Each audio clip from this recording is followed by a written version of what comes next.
Uncle سالار سے ملی ہیں آپ؟ فرقان نے سالار کو بیٹھنے کا اشارہ کرتے ہوئے امامہ سے پوچھا۔ وہ اب خود بھی صوفے پر بیٹھ رہا تھا۔ یہ مجھے اچھے نہیں لگتے، اس نے باپ تک اپنی ناپسندیدگی پہنچائی۔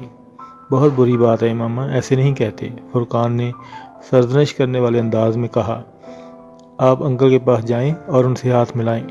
اس نے امامہ کو نیچے اتار دیا۔ وہ سالار کی طرف جانے کی بجائے ایک دم بھاگتے ہوئے باہر چلی گئی۔ حیرانی کی بات ہے کہ تم اچھے نہیں لگے، ورنہ اس کو میرا ہر دوست اچھا لگتا ہے۔ آج اس کا موڈ کچھ آف ہے، فرقان نے مسکراتے ہوئے وضاحت کی۔ یہ نام کا اثر ہے، مجھے حیرانی ہوتی اگر اسے میں اچھا لگتا، سالار نے سوچا۔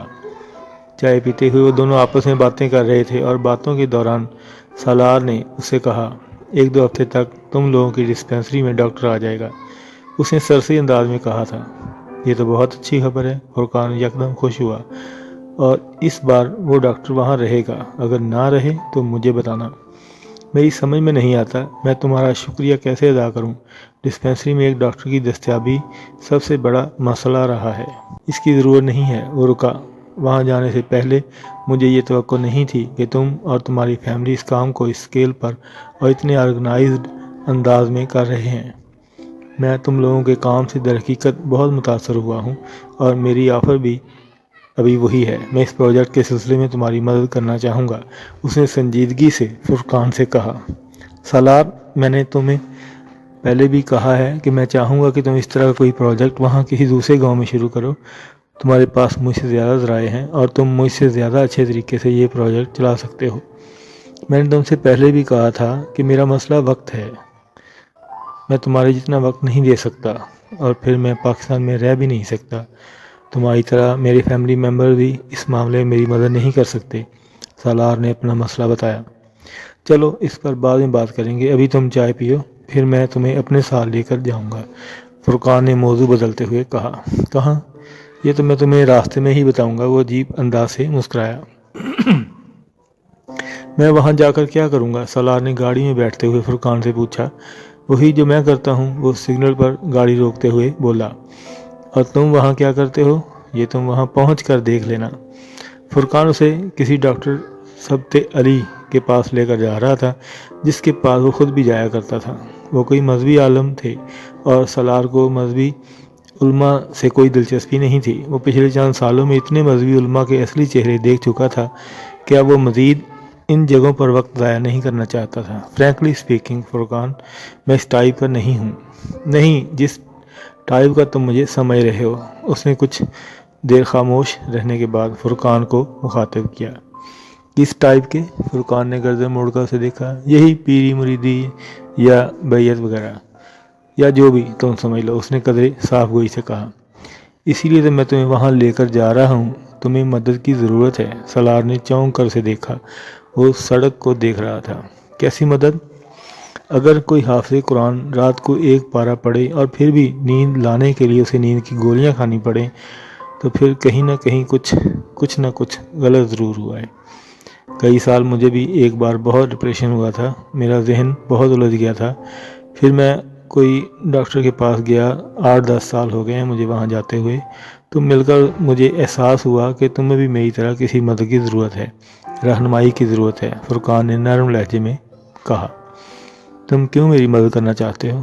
کیونکہ دین کہتا ہے کہ تم میرے بھائی ہو، اس نے مڑتے ہوئے کہا۔ سالار نے گردن سیدھی کر لی۔ وہ اس سے مزید کیا پوچھتا؟ اسے مذہبی علماء سے کوئی دلچسپی نہیں تھی۔ ہر عالم اپنے فرقے کی تعریف میں زمین و آسمان کے کلابے ملانے میں ماہر تھا۔ ہر عالم کو اپنے علم پر غرور تھا۔ ہر عالم کا لب لباب یہی ہوتا تھا کہ میں اچھا ہوں، باقی سب برے ہیں، میں کامل ہوں، باقی سب نامکمل ہیں۔ ہر عالم کو دیکھ کر لگتا کہ اس نے علم کتابوں سے نہیں، براہ راست وحی کے ذریعے حاصل کیا ہے، جس میں غلطی کا کوئی امکان نہیں ہے۔ اس نے آج تک ایسا عالم نہیں دیکھا تھا جو اپنے اوپر تنقید سنے اور برداشت بھی کرے۔ سالار خود اہل سنت مسلک سے تعلق رکھتا تھا، مگر وہ آخری چیز جو کسی سے ڈسکس کرنا چاہتا تھا وہ مسلک اور فرقہ تھا، اور ان مذہبی علماء کے پاس ڈسکس کرنے کے لیے سب سے پہلی چیز مسلک اور فرقہ ہی تھا۔ ان علماء کے پاس جاتے جاتے وہ رفتہ رفتہ ان سے برگزشتہ ہو گیا تھا۔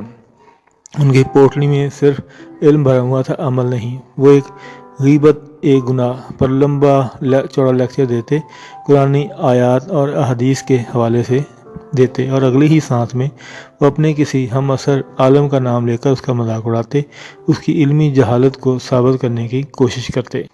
وہ اپنے پاس آنے والے ہر ایک کا پورا بایو ڈیٹا جانتے، اور پھر اگر وہ بایو ڈیٹا ان کے کام کا ہوتا تو مطالبوں اور سفارشوں کا ایک لمبا سلسلہ شروع ہو جاتا، اور اسی بایو ڈیٹا کو وہ اپنے پاس آنے والوں کو متاثر کرنے کے لیے بھی استعمال کرتے، اور ان کے پاس کس وقت کون آیا تھا، کس طرح کا ان کو علم سے فیضیاب ہوا تھا، کون بڑا آدمی ہر وقت ان کی جوتیاں سیدھی کرنے میں تیار رہتا ہے، کس نے انہیں گھر بلایا اور کس نے خدمت کی، اور اب تک جن عالموں کے پاس وہ ایک بار گیا تھا دوبارہ نہیں گیا، اور اب فرقان اسے ایک بار پھر ایک عالم کے پاس لے کر جا رہا تھا۔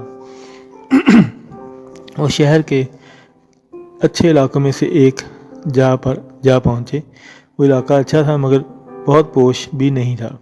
اس سڑک پر پہلے ہی بہت سی گاڑیاں کھڑی تھیں۔ فرقان نے ایک مناسب جگہ پر گاڑی سڑک کے کنارے پارک کر دی اور پھر وہ گاڑی سے نیچے اتر گیا۔ سالار نے اس کی پیروی میں 3-4 منٹ چلتے رہنے کے بعد بنگلوں میں سے نسبتاً سادہ مگر پروکار اور چھوٹے سے بنگلے کے سامنے پہنچ گئے۔ نیم پلیٹ پر ڈاکٹر سید ثبت علی کا نام تحریر تھا۔ فرقان بلا جھجک اندر داخل ہو گیا اور سالار نے اس کی پیروی کی۔ بنگلے کے اندر موجود چھوٹے سے لان میں ایک مالی اپنے کام میں مصروف تھا۔ فرقان نے پورچ میں ایک ملازم کے ساتھ دعا سلام کا تبادلہ کیا اور پھر وہ مزید کچھ کہتا ہوا آگے چلتا ہوا دروازے تک پہنچ گیا، اور وہاں اس نے اپنا جوتا اتار دیا۔ وہاں پہلے ہی بہت سے جوتے پڑے تھے۔ اندر سے باتوں کی آوازیں آ رہی تھیں۔ سالار نے بھی دیکھی اپنے جوتے اتار دیے۔ سالار نے ایک قدم اس سے پیچھے اندر داخل ہوتے ہوئے ایک نظر میں پورے کمرے کا جائزہ لیا۔ وہ ایک کشادہ کمرے میں تھا جس کے فرش پر کارپیٹ بچھا ہوا تھا اور بہت سے فلوکشن بھی پڑے ہوئے تھے۔ کمرے میں فرنیچر کے نام پر صرف معمولی سی چیزیں تھیں اور دیواروں پر کچھ قرآنی آیات کیلی گرافی کی صورت میں لگی ہوئی تھیں۔ کمرے میں 20-25 کے قریب مرد تھے جو آپس میں گفتگو میں مصروف تھے۔ فرقان نے اندر داخل ہوتے ہی بلند آواز میں سلام کیا اور پھر چند لوگوں کے ساتھ کچھ خیر مقدمی کلمات کا تبادلہ ہوا۔ پھر وہ ایک خالی کونے کی طرف بیٹھ گیا۔ ڈاکٹر سید ثبت علی کہاں ہیں؟ سالار نے اس کے قریب بیٹھتے ہوئے مدھم آواز سے پوچھا۔ 8 بجتے ہی وہ اندر آ جائیں گے، ابھی تو صرف 7:25 ہوئے ہیں، فرقان نے اسے کہا۔ سالار گردن ہلا کر کمرے میں بیٹھے ہوئے لوگوں کا جائزہ لینے لگا۔ وہاں ہر عمر کے افراد تھے، چند ٹین ایجر لڑکے اور ان کے ہم عمر افراد، فرقان کی عمر کے لوگ، ادھیڑ عمر اور کچھ عمر رسیدہ بھی۔ فرقان اپنی طرف بیٹھے کسی آدمی کے ساتھ بھی مصروف گفتگو تھا۔ ٹھیک 8 بجے اس نے 60-65 سال کے ایک آدمی کو ایک اندرونی دروازہ کھول کر کمرے میں داخل ہوتے دیکھا۔ اس کی توقع کے برعکس وہاں بیٹھے ہوئے لوگوں میں سے کوئی بھی استقبال کے لیے احتراماً کھڑا نہیں ہوا۔ آنے والے نے سلام پہل کی تھی جس کا جواب وہاں بھی موجود لوگوں نے دیا۔ آنے والے کے احترام میں کھڑا نہ ہونے کے باوجود سالار اب اچانک وہاں بیٹھے ہوئے لوگوں کی نشست کے انداز میں احتراماً دیکھ رہا تھا۔ وہ یکدم بہت چوکنے اور محتاط نظر آنے لگے۔ آنے والے یقیناً ڈاکٹر سید ثبت علی تھے۔ وہ کمرے کے ایک دیوار کے سامنے اپنی مخصوص جگہ پر بیٹھ گئے جہاں شاید انہی کے لیے چھوڑا گیا تھا۔ وہ سفید شلوار قمیض میں ملبوس ہے اور ان کی رنگت سرخ و سفید تھی، جو یقیناً جوانی میں بہت خوبصورت ہوں گے، اور ان کے چہرے پر موجود داڑھی بہت لمبی بھی نہیں تھی مگر بہت گھنی اور نفاست سے تراشی گئی تھی۔ داڑھی مکمل طور پر سفید نہیں ہوئی تھی اور کچھ یہی حال ان کے سر کے بالوں کا بھی تھا۔ سفید اور سیاہ کے امتزاج نے ان کے چہرے پر موجود بالوں کو بہت باوقار کر دیا تھا۔ وہ وہاں بیٹھ کر دائیں طرف موجود کسی آدمی کا حال دریافت کر رہے تھے، شاید وہ کسی بیماری سے اٹھ کر آیا تھا۔ سالار نے چند ہی لمحوں میں ان کے سراپے کا جائزہ لے لیا اور فرقان باقی لوگوں کے عقب میں دیوار کے ساتھ ٹیک لگائے ہوئے بیٹھے تھے۔ ڈاکٹر سید ثبت علی نے لیکچر کا آغاز کیا اور ان کا لب و لہجہ بے حد شائستہ تھا اور انداز دھیما تھا۔ کمرے میں مکمل سکوت تھا۔ وہاں بیٹھے ہوئے لوگوں میں سے کسی کو بھی کوئی حرکت نہیں کر رہا تھا۔ سالار کو ان کے ابتدائی چند جملوں سے ہی اندازہ ہو گیا تھا کہ وہ ایک غیر معمولی عالم کے سامنے ہے۔ ڈاکٹر سید ثبت علی شکر کے بارے میں بات کر رہے تھے۔ انسان اپنی زندگی بہت سے نشیب و فراز سے گزرتا ہے مگر کمال کی بلندیوں کو جا چھوتا ہے، کبھی زوال کی گہرائیوں تک جا پہنچتا ہے۔ ساری زندگی وہ ان 2 انتہاؤں کے درمیان سفر کرتا رہتا ہے۔ جس راستے پر وہ سفر کرتا ہے وہ شکر کا ہوتا ہے یا ناشکری کا۔ کچھ خوش قسمت ہوئے ہیں لوگ جو زوال کی طرف بھی جائیں یا کمال کی طرف تو وہ صرف شکر کے راستے پر ہی سفر کرتے ہیں، اور کچھ ایسے ہوتے ہیں جو صرف ناشکری کے راستے پر سفر کرتے رہتے ہیں، چاہے وہ زوال حاصل کریں یا کمال، اور کچھ ایسے ہوتے ہیں جو ان دونوں پر ہی سفر کرتے ہیں، کمال کی طرف جاتے ہوئے شکر کے اور زوال کی طرف جاتے ہوئے ناشکری کے۔ اللہ انسان کو ان گنت مخلوقات میں سے ایک مخلوق بنا چکا ہے، اشرف المخلوقات ہے مگر مخلوق ہی ہے۔ وہ اپنے خالق پر کوئی حق نہیں رکھتا، صرف فرض رکھتا ہے۔ وہ زمین پر کسی بھی ایسے ٹریک ریکارڈ کا ساتھ نہیں اتارا گیا کہ وہ اللہ سے کسی بھی خاص چیز کا اپنا حق سمجھ کے مطالبہ کر سکے، مگر اس کے باوجود اللہ نے اپنی رحمت کا آغاز جنت سے کیا، اس پر نعمتوں سے بارش کر دی اور اس کے بدلے میں اسے صرف ایک چیز کا مطالبہ کیا، شکر کا۔ کیا محسوس کرتے ہیں آپ اگر آپ زندگی میں کبھی کوئی احسان کرے اور وہ شخص اس احسان کو یاد رکھے اور آپ کا احسان مند ہونے کے بجائے ان کو مواقعوں پہ یاد دلائے؟ جب آپ ان کے پر احسان نہیں کیا تھا تو آپ کو وہ جتائے کہ آپ نے احسان اس کے لیے کافی نہیں ہے، اگر آپ اس کے لیے یہ کر دیتے یا وہ کر دیتے یا زیادہ خوش ہوتا۔ کیا کریں گے آپ ایسے شخص کے ساتھ؟ دوبارہ احسان کرنا تو ایک طرف، آپ تو شاید سے قطع تعلق ہو جائیں۔ ہم اللہ کے ساتھ بھی یہی کرتے ہیں، اس کی نعمتوں اور رحمتوں پر شکر ادا کرنے کی بجائے ہم چیزوں کے نہ ملنے پر کڑتے رہتے ہیں جنہیں ہم حاصل کرنا چاہتے ہیں۔ اللہ تعالیٰ بھی رحیم ہے، وہ ہم پر نعمتیں نازل کرتا رہتا ہے، ان کی تعداد ہمارے اعمال کے مطابق کمی بیشی بھی کرتا رہتا ہے، مگر ان کا سلسلہ کبھی بھی مکمل طور پر منقطع نہیں کرتا۔ سالار پلکیں جھپکائے بغیر ان کا چہرہ دیکھ رہا تھا۔ شکر ادا نہ کرنا بھی ایک بیماری ہوتی ہے، ایسی بیماری جو ہمارے دلوں کو روز بروز کشادگی سے تنگی کی طرف لے جاتی ہے، جو ہماری زبان پر شکوہ کے علاوہ کچھ آنے ہی نہیں دیتی۔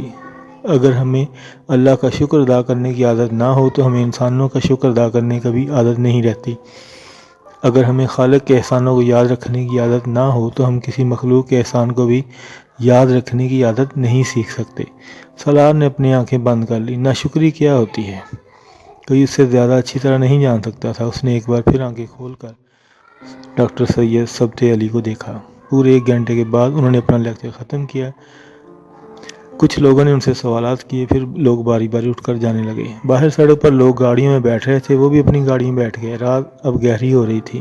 سالار کے کانوں میں اب بھی ڈاکٹر سید سبت علی کی باتیں گونج رہی تھیں۔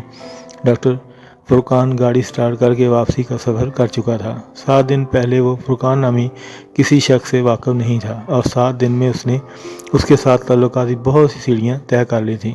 اسے حیرت ہو رہی تھی